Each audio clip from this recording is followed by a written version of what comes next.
Welcome everybody to the Frito and Willie show. Of course, we got your boy Frito in the building. And also we got your boy Willie McTrill. You already know what it is. I want to shout out my shirt, which is Skeletor about to dunk on somebody with some serious disrespect. Yeah, man. Oh, bought this online. Support local businesses, small businesses. So yeah, man, real talk. Bought this. I cannot remember who I bought this from, but it was just one of those showing up in my search function. I made sure they were a legit business on Better Business Bureau, and then I bought it.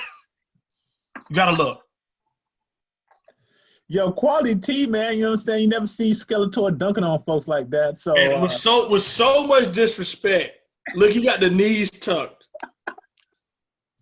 Look like he about to make someone have it for sure.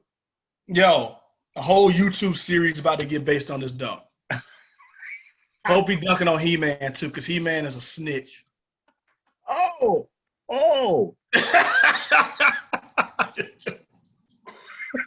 I did love Skeletor, bro. I thought Skeletor was dope. Growing up. Did you now? You really thought Skeletor was dope? I like Skeletor. He was my funny. He's just a funny dude. Okay. Like he will be like clowning his minions, man, with so much respect. Like, you bubbling sack of marbles, you know. He'd be like dissing them hard, and they gotta take it because he's Skeletor. You got no face. He's the original ghost face. Skeletor. It's my man's. Yeah. Oh man, your memory is impeccable, my dude. Yeah. It is. No, it's not. I can't remember stuff that people tell me at work or my wife or whatever, but I remember Skeletor quotes. Yo, man, let's head up right into it, man. What you got for your music listening, man? Yo, so I actually, you know, the title of the show, this episode is All In Together Now. We're about to do the Wu-Tang. And so I went back and listened to I don't know if it's the right version though. I listened to a song called All Together Now, which is on a GZA album he did with DJ Muggs. And it was cool song, you know. It sounded like it was an older verse the way GZA was rapping. But yeah, man, just going through the Wu-Tang, you know, just bumping some Wu-Tang this week, random songs. But I did listen to All Together Now, and just set the tone for the day. Getting ready. It's funny that you say that because I listen to All Together Now. Apparently I've never heard the song, and I also heard two different versions. I said I probably didn't listen exactly. See, I probably should have listened to two versions. Okay. One I think was on the King Samurai soundtrack, I think, and the other was, I think, the DJ Muggs one. So, and neither of them I've ever heard. Yeah, same here. So I thought there was a version on GZA's first album, but I didn't see it on there. So, yeah. Okay, bet. Yeah, whoever can clear things up, let us know for sure. No doubt. Now, get into the episode because we're going to talk about episode 4, season 1 of the Wu-Tang TV show. And already, man, in the beginning, they were playing with my feelings, my dude. Because they had that video game intro at the beginning of the episode. Oh yeah, the video game montage. Yeah. So it kind of got my hopes up because it basically was like, hey, Ja, what if you did not get shot? And it's this whole parallel life of them accomplishing success. And so I thought like, oh, Ja is alive. He stayed alive. This is great. This is awesome. Probably one of my favorite characters in the whole show is still going to be around. Nice. And then they do with they finish the montage and it's back to reality and he's still dead. I'm just like, oh. And he is my favorite character. Granted, he had his slice. He was jealous. Which got his jealousy got him into his trouble. But understand that. Mm-hmm. But, you know, dudes like him, you just want to see them win, and he did it. I probably said this on the other episode, But I was just disappointed that he wasn't back, and now it's led to his funeral and stuff like that. Yeah. Here we are right now. Yeah. No, that's good. That's a good thing. I thought the video game montage was just weird. I don't really get what the purpose of it was at all. Then to just show that people were still going to arcades heavy in '89, and that video game machines used to be in convenience stores. I remember when video game machines used to be in convenience stores, when they used to be in laundromats. And so, like, that's what I was like, oh, yeah, there used to be video game machines in convenience stores and mom and pop restaurants back in the day. You know, I definitely remember going to, we had a store that sold Dairy Queen stuff, but it wasn't Dairy Queen growing up. I know y'all got those in Miami, bro. I think it used to be a Dairy Queen. At one point, it was Dairy Queen, and then I think they just didn't continue the franchise, but they literally just kept a lot of the Dairy Queen stuff on the menu. Like, they still were serving Blizzards, but they weren't calling them Blizzards. It was hilarious. And I remember they had a Asteroids and a Galaga machine in there. So yeah, I remember that. So yeah. So the video game montage was just weird. I have no sympathy for Josh's plight compared to you. You get brought up to some, I don't know. It's always, you know, funerals are not, you know, funerals are interesting events because you're pretty much, somebody has to go up there and say these good things about a person.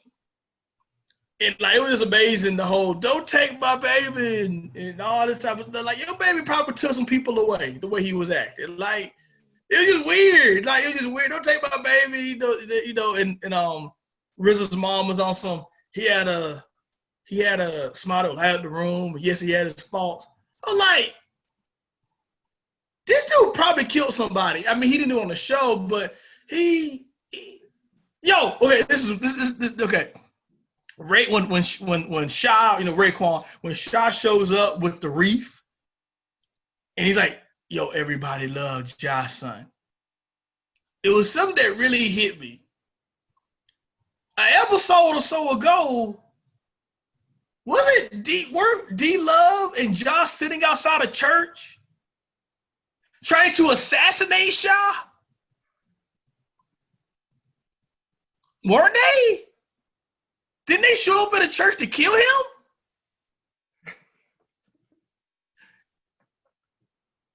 Right? That's why it's hard for me to be sympathetic, because even Sha, I'm like, if I wanted to be the friend that just tapped Sha, like, yo, he was trying to kill you last week, though. At church. Why you took your mama to church? He gonna kill you in front of your mama. Like, your mama probably took a stray. Like, he's not a good dude. I know that's heartless and mean, but yeah, turn it back over to you, bro. So no sympathy for Josh's demise on this side of the screen. It led to his plight, his downfalls and shortcomings. You know, I can understand that. His personality was just electrifying, and plus, you know what? I thought he was one of the best actors on the show, too. Yeah. And hope we see him in some other stuff. The actor. Hope we do see him in some other stuff. Most def. And so I guess that's what I was also missing too, was just, I felt he was a star player that got taken away. And it's just like, oh, it's basically like the Miami Heat losing Goran Dragic and bam. You know what I'm saying? Wow. Yeah. Wow. That's kind of like how it is to me right now. It's only game 2, bro. It's only game 2.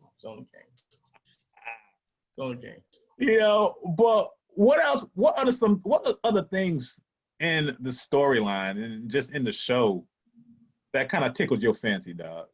I know you don't want to leave the funeral, but the funeral, you know, I feel like it's not a black show until a funeral happens on the show. Very black. It's not a black.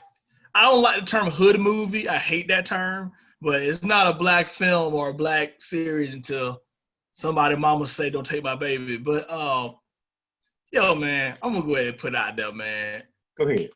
D-Love was wrong flipping over the food, son. How you flip over the fish and Aki, dog? and oxtail. It's crazy because 2 episodes ago you wanted some of that oxtail, and now you flipping it on the floor, bro. Like that was the most unrealistic part of the show. Because look, I've been at funerals, I've been at repasses, I've been at wakes where people are upset. I've even been part of some where you sort of felt there was a tinge that someone blamed somebody else. Not like this way, not a murder that happened, but you know how it is. I also so much taking care of that person better. I've been a part of those things. People get emotional. People want to find someone to blame. Ain't nobody flipping over the chicken, though. No one's flipping over the chicken and cornbread. And when you did saltfish and aki, they definitely not flipping over the saltfish and aki, dog. I didn't know the power of saltfish and aki till I had Caribbean friends. Thank goodness for y'all putting me down on oxtails, saltfish. And my African friends, the roti and all that type of stuff. Thank you for putting me down. You know what I'm saying? And you don't flipped over the plantains. Like how you got it? You can't. You're not gonna be. Somebody would have whooped him. It at least would have been somebody like, how you gonna mess up the food, cuz? True that. No, he just flipped it over, walked away smooth. Right. There would have been a lot of emotions running through the building. Yeah. Like I get it. I mean, it was well acted. I believe his performance that he was upset. I even feel him. Like that, your boss killed this dude. And now you here trying to win us over with vittles. But that's what you need, one of the black people. Vittles, music, and alcohol, which is how that's what happened in this show. That's the thesis of this show. Like everybody's mad at Cressy. Cressy's a jerk. Cressy brought Rakim in and told him that the bar was open, and everybody like Cressy. So Willie, you bring up something very key. Okay. So now Hayes, it's kind of like, when a producer or somebody is at the club and they just getting the pulse of the streets or getting the pulse of how the club. Oh, that was a great scene. Yeah. When he was going around trying to figure, because Crescent put it on him, like figure things out, how to fix things. Use my man, figured it out. Right. Yeah. And when he was going around the neighborhood, seeing that everybody was feeling this new song from Eric B. and Rakim, and to come up with the idea on how the Roman Empire was to settle everybody down. He came up with his own Coliseum, dog. Entertain them. We need entertainment. And I was like, that was one of the few bright spots of the show for me, of the series so far, with how they came up with that development to come at them like that, dog. That's real. That's real. I was impressed with that. I gave props to your boy for that, man. Kudos, To the man Hayes, my man Hayes. Yeah. Now, that brings us to like what? The rapping scenes now,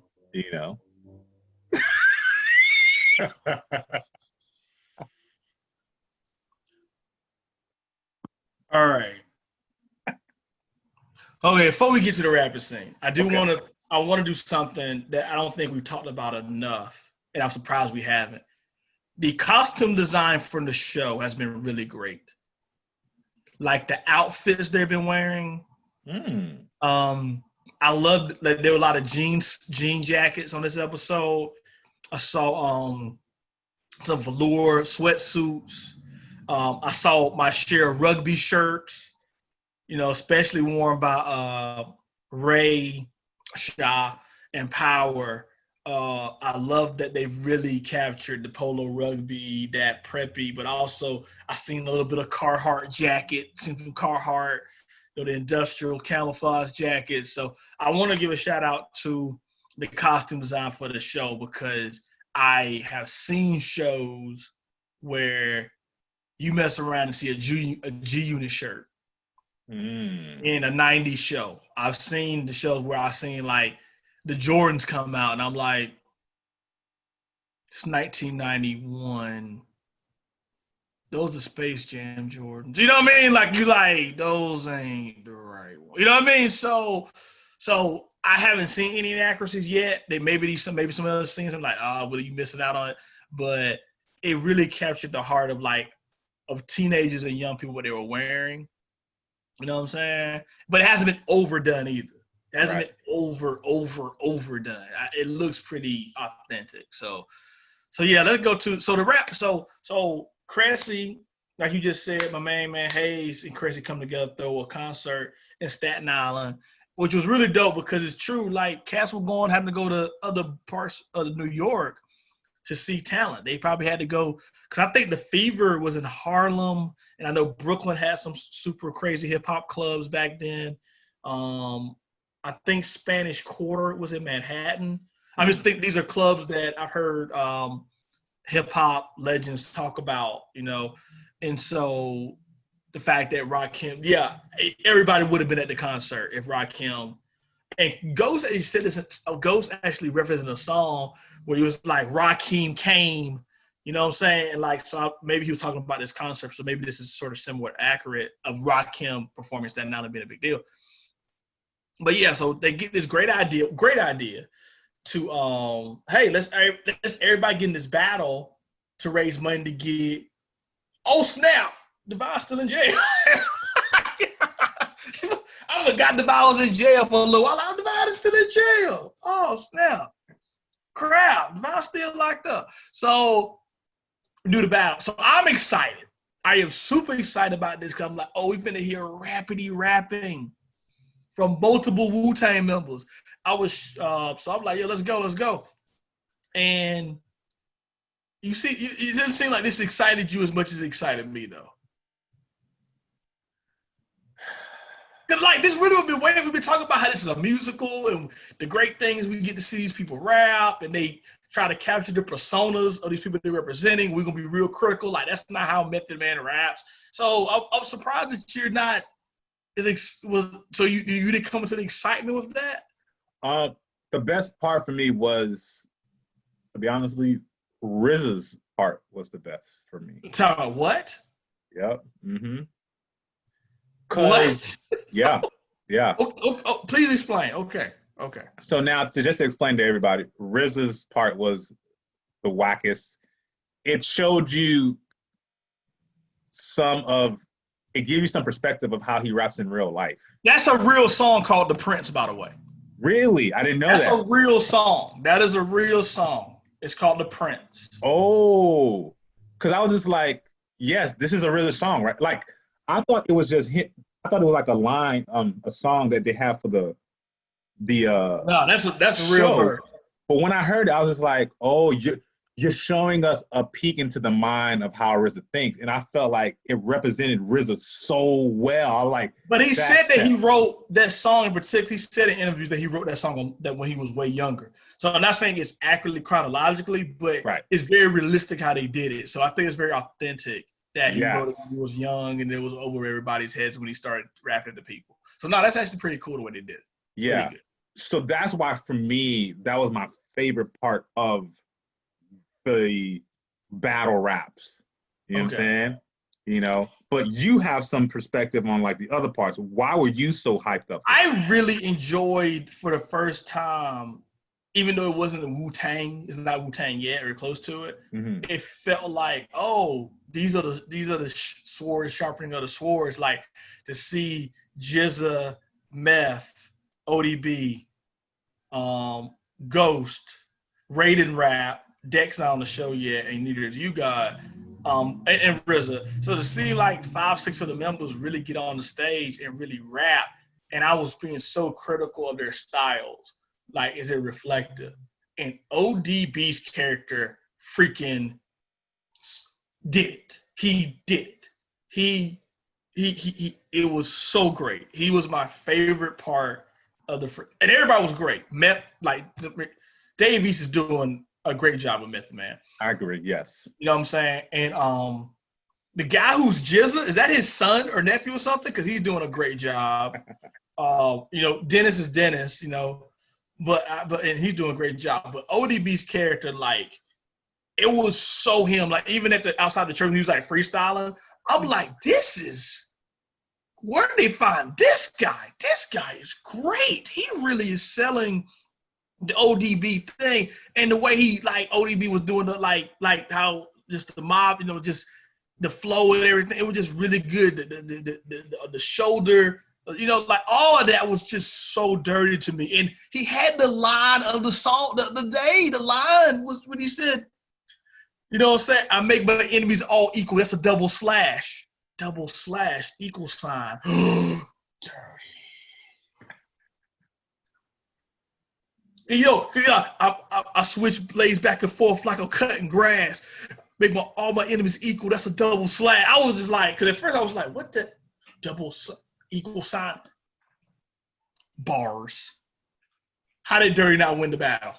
That's all I'm mad about. So, okay, I did not enjoy RZA's part. I'm going to tell you what I did. Go ahead. First of all, I'm not a fan, of his lyricism, not of his production. That's, we already talked about that. But I thought, like, out of all the people to focus on, right, the verse was, like, I really would have enjoyed listening to Jesus, like, process a little bit more. Then they made it just overly dramatic. If this happened in real life, I apologize for how the tape busted and he had to go last and he got interrupted by the Disco 3 who went up there. The disc, I don't know their name. I forgot what their name was on the show, but I called it Disco 3 because it was so real and authentic. That was even authentic to me.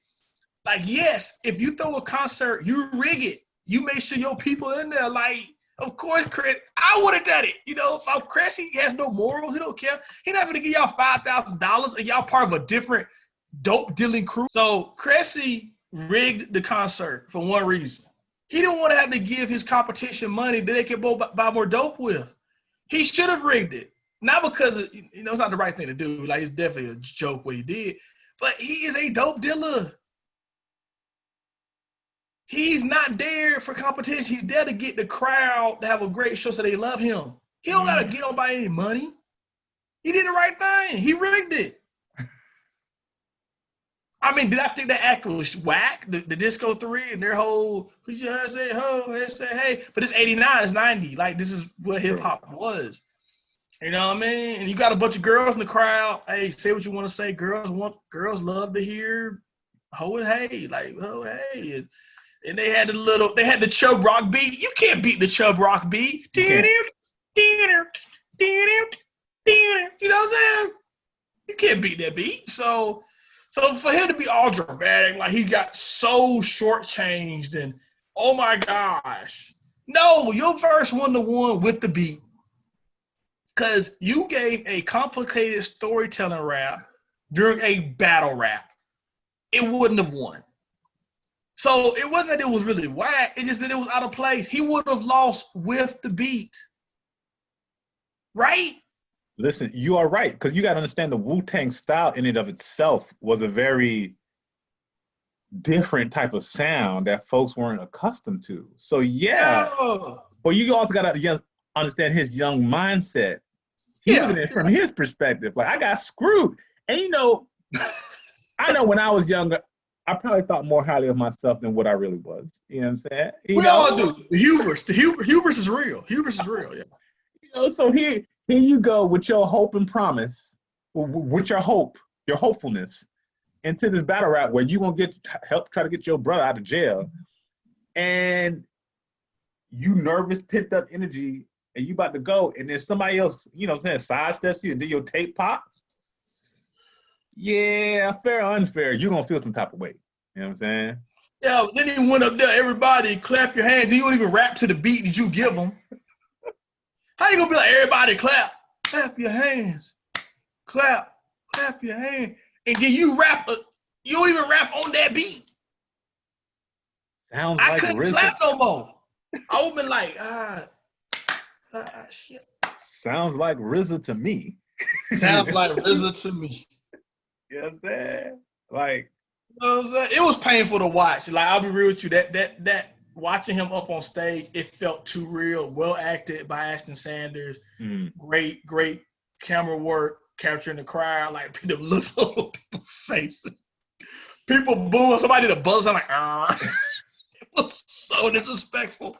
It's so realistic. Have you ever been to something like that? Like that type of stuff? You've never been. Wait a minute. You've never been to an event where people could boo. You never been to like a talent show, nothing like that? No, I don't recall. We used to have them in our little town. Like we'd have like talent shows. Trust me, me and Keisha never went on a party those things. We fight. So but it'd be like mostly though. Like I keep it real with you. It was always people singing. And people rapping stuff that was already on the radio. Somebody go there and rap Master P. Like, no lie. And like, we be in the crowd like, no diss. I mean, rapping a song that's rapped by somebody else is hard. But this shouldn't be nobody talent show. Like, this is karaoke. Like, you know, because this is the 90s. So it's not like we got the instrumental. They literally rapping over the tape. Oh, wow. So they just talking louder than the lyrics in the song. But like people be so excited, be like, "Oh, you been a rap Master P?" Make say, and like, but we gonna skip the mystical verse because nobody can rap that. Can't rap. So yeah, so singers and dancers usually won, but like every now and then somebody will have the bravery to go up on that, and those cats got booed to heck. People went up there was like, "Yo, I got an original piece." You know, my cousin. DJ Saltwater Slick did the beat. Yo, I got it. Yo. Boom! Get your ass back. You live with your mama. Nobody want to hear you rap. That's what I say when I went to college and see people college rapping. It was like refreshing to me because people, you know, I grew up like, what you rapping about? What you doing? So it was hard to watch. I don't think I watched all of. I've seen this episode a couple times. I didn't watch his performance this time because the first time I watched it was just so painful. Like I felt for him. Like I definitely would have been one of the people cheering in the crowd. I'm that guy. I would have been like, "You got it, dog. You got it, player." Ooh, ooh, a boy D. I'm that guy. Willie, what's your hope and inspiration? Oh, man. The semen. When I was a zygote in my mama's. Oh my gosh. Like, man, you were gonna lose regardless, bro. Oh my God, man. Reading your own tape already. I'm like, oh, you bring. If you know anybody who's a DJ, they give you like they hate that. Like, what is this? Got my own tape. This is not great. This is not going to be. Better rap on this beat that everybody else rapping on. I'm finna put on this Kane beat. You better do something with it. You better catch it to the beat. That beat wouldn't have worked on nobody's beat. That song wouldn't have worked on nobody's beat. He could have threw on some Kane, some Rakim, some Slick, some EPMD, some Cube. It wouldn't have worked. That wouldn't have worked with nobody's beat. Some Public Enemy, it would have been a failure. He lost before he showed up. I'm gonna blame somebody. Yo, my tape pop. Nah, player. Stop. Oh my gosh. Oh man. Besides that, I mean, this video. Okay, one storyline. You know, we talked about Divine. The whole prison scene with the phone books under your shirt. That was wild. Cause like that was wild. But go ahead. No, go ahead. But it was just crazy because like this is county jail, right?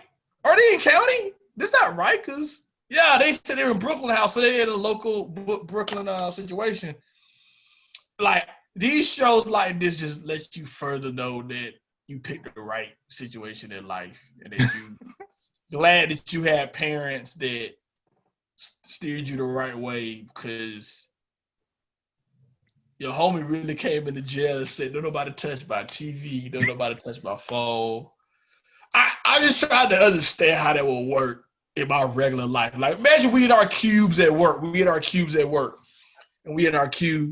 and somebody walk in and say, "Yo, that vending machine over there, All the ho-hos was mine, son. Salt and vinegar chips, that's all me. That's all me over there. Only thing left for you are Famous Amos's and Fritos. That's it. He's like, they dry though, they be dry. Can I at least get the hostess? Can I at least get the hostess cake? No, that's all me. Brooklyn in the house. It like everybody dealt with. Everybody was like, "I'm not gonna touch the phone. I'm not gonna wipe." Wow. They just moved to the other side of the room. I'm like, wow, this is crazy. Dude, that had a spoon shank, and like Devon had to have the phone books as the vest under his shirt. This is what was prepared because when he would get stabbed at the first, I'm like, oh my gosh, Devon gonna die. I thought the same thing. Is Devon about to get paralyzed? Because in real life, he had to take. So when I didn't see no blood coming through, I was just like, oh man, they went cheap on the theatrics. No, they went cheap on. I was like, oh, budget was low, I guess. That spoon coming out clean.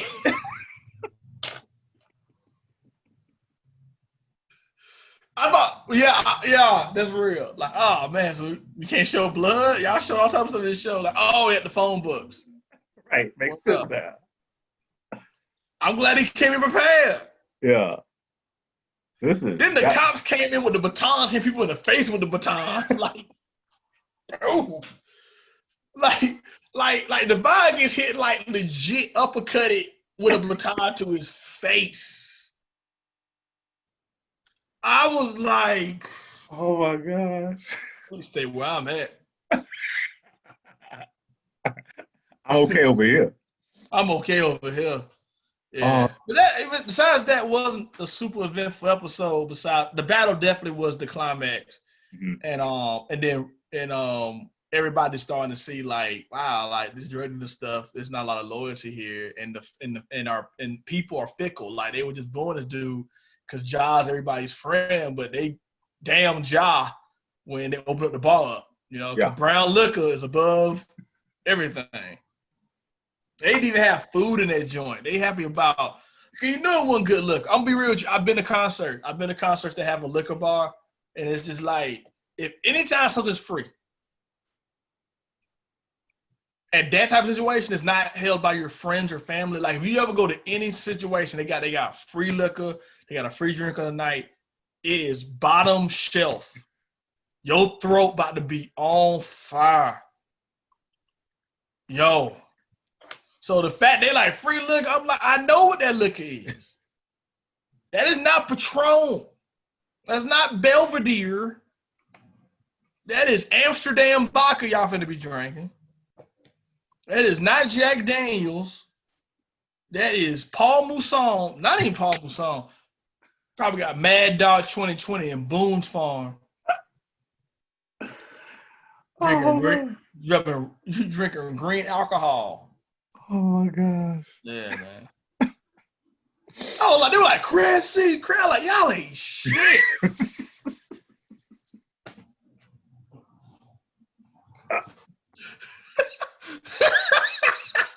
Can you imagine that?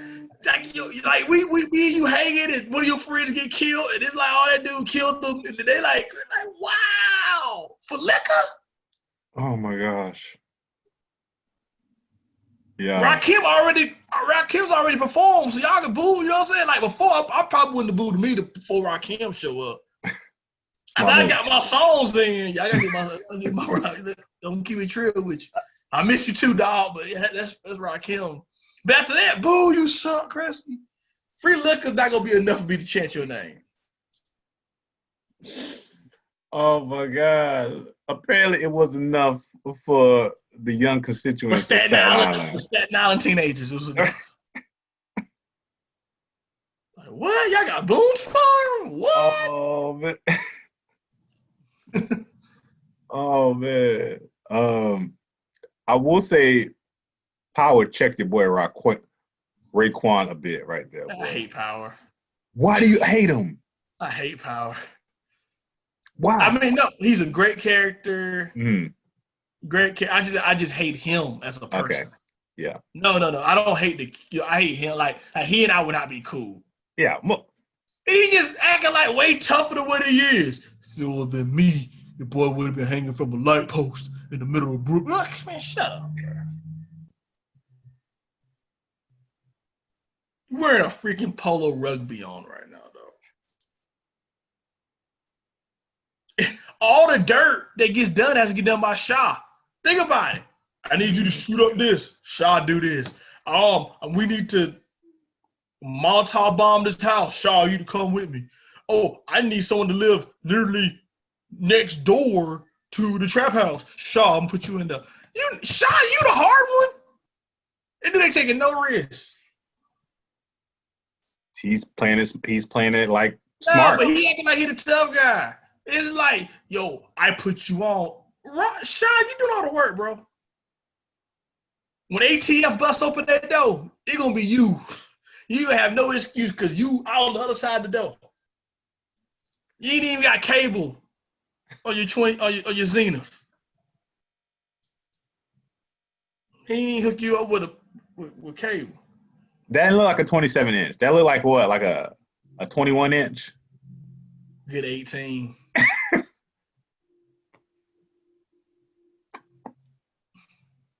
He ain't put you a Nintendo Entertainment System in that joint. At least put me a Nintendo in here. If I can't get cable, please just hook me up a Nintendo and 4 cartridges. Whack. I mean, the BMW is nice, though. The BMW is nice. I would have traded that BMW in here for some other stuff, though. Hey, who had the Beamer? Remember he gave Ray the red car? I don't remember that. Did he? Remember, because he gave him the red car, and because remember he showed up at RZA's house on the episode before. He's like, yo, I got the Beamer outside. And RZA's like, yo, I'm busy making beats. Okay, yeah. They haven't shown that car a lot lately, though. They probably had to give it back to the dealership for the show. Yeah. So, man, so who, I mean, very brief, it wasn't a lot really going on in this episode. It went by pretty quick. Who were your most valuable and least valuable players? I know who my least valuable is. So, least valuable player to me was the video game intro. I did not like it. I'm okay with that. Yeah. You know what I mean? It was just kind of like, I don't know, it just didn't make sense in the show. It got my hopes up about a character that I really wanted to come alive, and it disappointed, and really didn't make sense to place it. So it was just kind of like a filler of some sort. I didn't get it. Let me just say that. I didn't get it. MVP for me has to be Hayes, because it really was his idea to get the whole Eric B. and Rakim to really calm down the situation in the neighborhood, to get Crescent's people back in line. And that to me was a brilliant move right there. And shout out to Hayes on that one. Okay, I'm gonna go different. Hayes is gonna be my MVP, but I'm gonna switch it over to something I said earlier. ODB is my MVP of the episode. As brief as it was, because I felt like he really captured ODB to me. Even the way he was talking to his girl and stuff, you know, he not wanting to pour out the whole bottle of beer and stuff. It was just so ODB-ish to be. Like when they were talking about the tribe contract, and they're like, it's $100,000. ODB like, yo, you know how much gold I can buy with that? It just felt like something he would say, and it just was really well done. So ODB is very brief thing. Hayes is definitely overall MVP, but I want to show love as a secondary MVP for the actor that played ODB. Bet. Least valuable player. I'm just gonna go ahead and do it, man. Like, man, Dennis flipping over the damn food, bro. Like, that just wasn't cool. It really sat with me, bro. But all jokes aside, like it's just the real LVP. I get it. Just the overdoing of RZA of this episode. But I think it's right. So I'm calling this value play, but it's actually right. It's just that I think they could have. I don't think the tape should have popped. Is what I'm saying. I think it would have actually been. I don't like the fact they sort of made like he was at a disadvantage why people didn't get into it. Like I think it would have been even better if he did his beat and they didn't like it, because it would have been like they really not feeling nothing cuz doing like the beat, Right. all of that. And then I think if he would have been after that and been like, yo, the problem was it was just me, it would have been all of us, it would have been better. Then it just would have been a better message to have said. Instead, it made it look like he got robbed and screwed. And he did get screwed. That first one to one. Right. That's a good point right there. His first one to one. So to make it, and I just feel like that's something that RZA did himself. The real RZA, like, yo, I want my tape to pop, and I want to be interrupted by these Brooklyn dudes who rigged it. And I want to be like, I just got totally screwed. Yeah. But you didn't get screwed. ODB got screwed. Jizza got screwed. Tikal got screwed. Ghost got screwed. You? No. So that's it.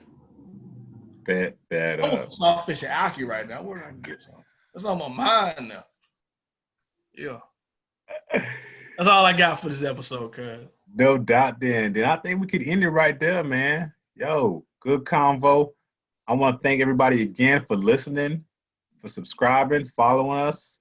Please thank you, so. man. Much love, man. Much love, bro.